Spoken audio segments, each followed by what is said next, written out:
नमस्कार। आज हम एक ऐसे सब्जेक्ट की बात करने वाले हैं जो है तो बड़ा कॉम्प्लिकेटेड लेकिन उतना ही फैसिनेटिंग भी है, और वो है भारत का जमीन का कानून। देखिए, ये सिर्फ कुछ रूल्स की किताब नहीं है। ये तो हमारे देश के इतिहास, समाज और अधिकारों की एक जीती जागती कहानी है। तो चलिए सीधे सबसे बड़े सवाल से ही शुरू करते हैं। भारत में जमीन का असली मालिक है कौन आखिर? क्या वो किसान है जो इस पर अपना खून पसीना बहाता है, या सरकार, या फिर जवाब इससे कहीं ज्यादा पेचीदा है?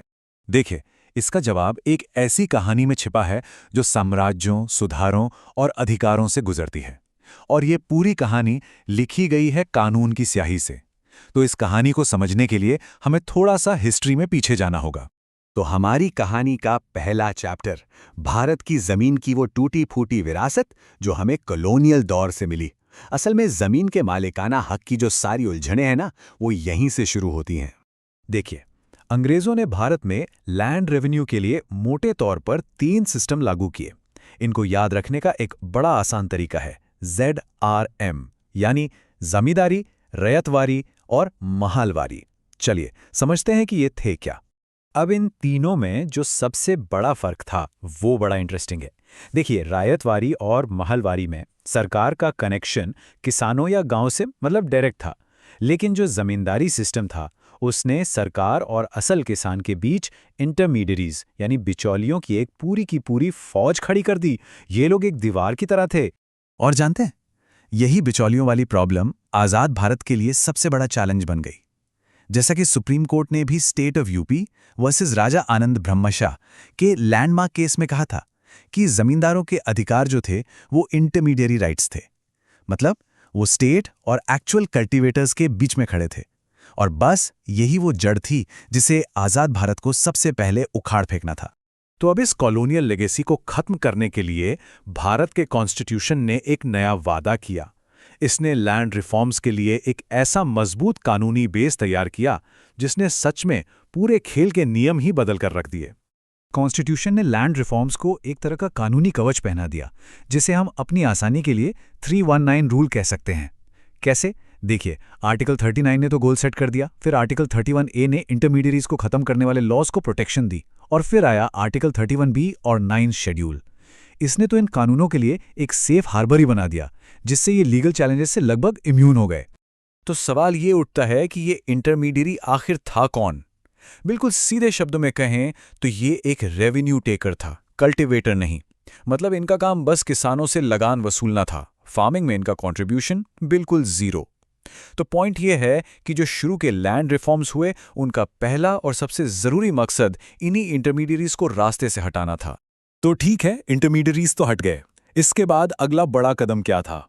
वो था लैंड एक्विजिशन के जो पुराने कठोर नियम थे उन्हें बदलना और एक फेयर सिस्टम बनाना। जरा सोचिए, एक आम इंसान के लिए इसका मतलब क्या है? पहले का जो कानून था 1894 वाला, उसके तहत किसी की भी जमीन बिना मर्जी के बहुत कम मुआवजे पर ले ली जाती थी। लेकिन अब 2013 का जो RFCTLLR एक्ट है, उसके तहत आवाज सुनी जाती है।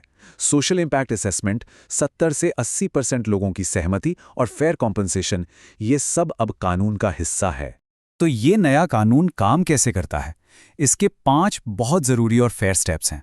सबसे पहले सोशल इम्पैक्ट असेसमेंट होता है, फिर कंसेंट यानी सहमति ली जाती है, उसके बाद ऑफिशियल नोटिफिकेशन और डिक्लेरेशन होता है, फिर फेयर कॉम्पनसेशन का अवार्ड तय होता है, और सबसे इंपॉर्टेंट बात, कब्जा तभी लिया जा सकता है जब 80% मुआवजा दे दिया गया हो।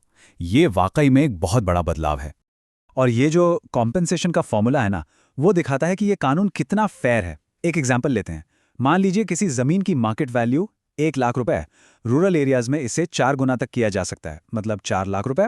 और रुकिए, बात यहीं खत्म नहीं होती। इसके ऊपर 100% सुलाटियम भी मिलता है, यानी 4 लाख और, तो कुल मिलाकर कॉम्पनसेशन 8 लाख रुपए तक पहुंच सकता है। ये जमीन आसमान का फर्क है। लेकिन कहानी सिर्फ यहीं तक नहीं है। भारत के लैंड लॉज का एक बहुत बहुत जरूरी हिस्सा हमारे सबसे वल्नरेबल कम्युनिटीज की सुरक्षा से जुड़ा है, खासकर ट्राइबल कम्युनिटीज और वो लोग जिन्हें सरकार की तरफ से जमीन दी गई है। और इसका सबसे बड़ा एग्जाम्पल है नियमगिरी हिल्स का मामला, जिसे हम सब वेदांता केस के नाम से जानते हैं। ये वो केस है जिसने भारत में कॉरपोरेट पावर और ट्राइबल राइट्स के बीच की लड़ाई को हमेशा के लिए डिफाइन कर दिया। सुप्रीम कोर्ट के सामने सवाल बिल्कुल क्रिस्टल क्लियर था। क्या किसी ट्राइबल कम्युनिटी की फॉरेस्ट लैंड को माइनिंग के लिए देने से पहले उनकी सहमति लेना, उनकी मर्जी पूछना जरूरी है? और इसका जवाब मिला एक अकेले लेकिन बहुत पावरफुल नंबर में, 12।